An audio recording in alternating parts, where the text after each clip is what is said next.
speaking of like starting your company and everything, we were wondering, how did you grow your market and your business at first? For sure, good question.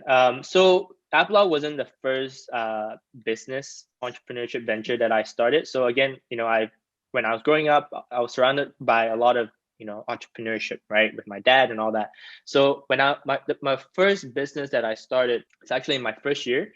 I started a food business. So at the time, in my first year, my first year, Uber Eats, DoorDash, things like that didn't deliver too many things. Or I'm not sure if they really service. When I used to live in UBC, I used to live on res. So if you wanted food delivered, you can only really get like McDonald's or like Domino's, like fast food. That's it, right? I know it. Yeah, it's just back in my day, right? So my roommate and I, we decided to, hey, we didn't want to eat fast food all the time, and we wanted to really fill that market. So we actually started a food business where we would cook like Southeast Asian inspired food. My roommate was Thai, and we would sell it to people who live on res. And the whole idea is like, hey, you don't have to always eat junk. You can eat healthier food, and we also make it really affordable. I think it was like $8 a pop, which is really cheap for what it was. So we did that. That was my first entrepreneurial venture. It was my first taste of entrepreneurship, and I loved it. We did that for a while, and then it was summertime, and we both had to go back home. So we decided to just stop it there. We learned enough. It was hard work. We didn't have weekends because the weekends were spent cooking, and we're just cooking out of our dorm. I'm pretty sure it's illegal, but we we did that. We didn't think too much about it.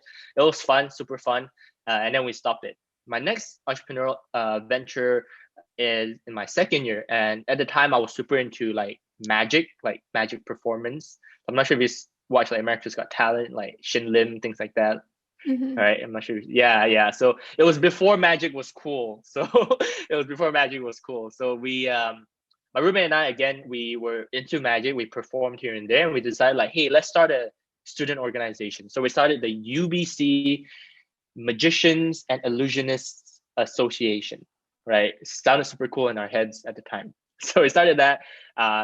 And we were teaching magic to people. We taught magic to people who joined the club, and we also worked with organizations like UNICEF, things like that. We were able to perform on like yachts and things like that. It was really cool. So that was our second entrepreneurial venture. So we got paid, we got hired to perform things like that. So we did that. That was the second, and we stopped that because like we felt like magic wasn't really our passion. We enjoyed it, but it wasn't our passion. So for Apologue, when I started Apologue, I already had experience with starting businesses in university. And this is why, going back to that one-on-one thing that we offer in Apologue, is because when we were starting the food business or the magic business, we spent so much money just for no reason because we had no planning. We didn't know what we were doing. So we wasted so much money. I remember we bought like, for the food business, we bought a bunch of boxes and realized like, oh, this can't be, reheated. So we gotta throw it out. So it was a lot of wasted investment because we had no clue what we were doing. So which is why we place the importance of having that mentorship in Apologue as well. So for Apologue, I already had experience, really in the entrepreneurship space. So for that, when I started, the first thing I asked myself, and this is something that I really drive across with Apologue, with my students and everything that I talk about, you have to always know why you do what you do. Right. So when I started a food business, it was really just like, oh man, let's just do it for fun. Right. It wasn't like a strong why. And which is why, hey, we're going back in the summer, man, let's just not start again. It's too much effort. I want the weekends to go party. It was, the why wasn't strong enough. So for Apologue, the first question I really asked myself is, why do I want to start it? Why is it important to me? And I could really answer that. I've been in a bad place. I lost a friend. I don't want anybody to feel like that. I know it's an important space. So that why really drove me to keep going. So again, as I mentioned, when I started, we weren't monetizing at all. We were literally just making videos. Like I was just making videos from my bedroom every week, right? We weren't making any money. The workshops we did in the beginning were completely free.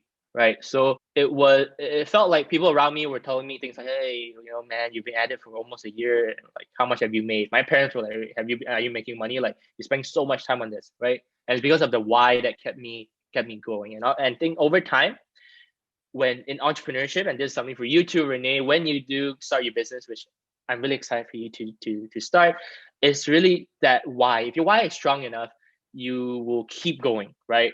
When the initial high is gone, that like, oh man, I'm gonna start something. 3 months later, that high's gonna go. No one's gonna care around you. Your friends who are supportive at the start, they're probably just gonna be like, oh, okay, cool, we'll support you, but man, we're not gonna be like, hey, keep going, right? So it's really up to you at that point.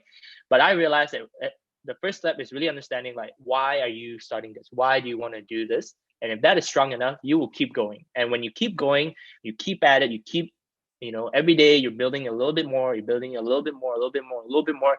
A year goes by, year and a half, and you sort of hit that point where, hey, people are starting to see, like, hey, this guy is really serious about it, right? He's been at it for so long. And I think that is really how I was able to go from a guy making videos in my bedroom to actually creating a program that people trust and we've been getting results from, and people are actually giving us good feedback on. Like, people are like, man, this program is great, or this Apologue is great, things like that. And it's because it compounded, right? I kept adding to it a little bit more. But that all really boils down to, number one, having that strong why in the beginning.